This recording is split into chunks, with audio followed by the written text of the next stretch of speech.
ನಿಮ್ಗೆ ನಾಚಿಕೆ ಆಗಲ್ವಾ ಮಾನ್ಯ ಜಿಲ್ಲಾಧಿಕಾರಿಗಳೇ? ನೀವು ಆ ಸ್ಥಾನದಲ್ಲಿ ಕೂರಕ್ಕೆ ಒಂದು ನಿಮಿಷ ನಿಮಗೆ ಯೋಗ್ಯತೆಯನ್ನು ದಯಮಾಡಿ ಆ ಸ್ಥಾನದಿಂದ ಹೊರಡಬೇಕು ರಾಮನಗರ ಜಿಲ್ಲೆಯಿಂದ ಅಂತ ಹೇಳ್ಬಿಟ್ಟು ಒಂದು ಕೇಳಲಿಕ್ಕೆ ನಿಮ್ಗೆ ಇಷ್ಟಪಡ್ತೀನಿ.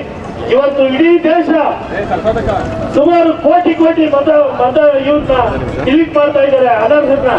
ಅಂತದ್ರಲ್ಲಿ ನೀವು ರಾಮನಗರದಲ್ಲಿ ಶಾಸಕರ ಪರವಾಗಿ ಕೆಲಸ ಮಾಡೋದ್ರೆ ಜಿಲ್ಲಾಧಿಕಾರಿ ಕೆಲಸ ಅವಶ್ಯಕತೆ ಇಲ್ಲ. ನೀವು ರಾಜೀನಾಮೆ ಕೊಟ್ಟು ಕಾಂಗ್ರೆಸ್ ಪಕ್ಷ ಸೇರ್ಕೊಳ್ಳೋದು ಒಳ್ಳೇದು ಅಂತ ಹೇಳ್ಬಿಟ್ಟು ನಮ್ದಾದ್ರೂ ಭಾವನೆ ಮಾನ್ಯ ಜಿಲ್ಲಾಧಿಕಾರಿಗಳೇ.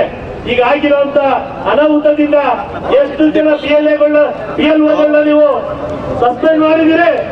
ಈ ಕೂಡಲೇ ಅದನ್ನ ಮಾಹಿತಿನ ಇಲ್ಲಿ ಬಂದು ಮಾಧ್ಯಮದವರ ಮುಂದೆ ನೀವು ಏನು ಪಟ್ಟಿ ನಿಮ್ಮ ಜಿಲ್ಲಾಧಿಕಾರಿಗಳ ಕಚೇರಿಗೆ ಇವತ್ತು ಮುಖ್ಯ ಆಯ್ಕೆ ನಿಮಗೆ ಇವತ್ತು ಜಿಲ್ಲಾಧಿಕಾರಿ ರಾಮನಗರ ಜಿಲ್ಲಾಧಿಕಾರಿಯಿಂದ ತೆಗೆಯುವಂತ ಕೆಲಸ ಸರ್ಕಾರದಲ್ಲಿ ಒತ್ತಡ ಆಗ್ತೀವಿ ಅಂತ ಅಂದ್ಬಿಟ್ಟು ಎಚ್ಚರಿಸ್ತಾ ಕರುನಾಡು ಟೈಮ್ಸ್ ಚಾನೆಲ್ನಲ್ಲಿ ಸುದ್ದಿ ಮತ್ತು ಜಾಹೀರಾತು ನೀಡಲು ಈ ನಂಬರ್ಗೆ ಕರೆ ಮಾಡಿ.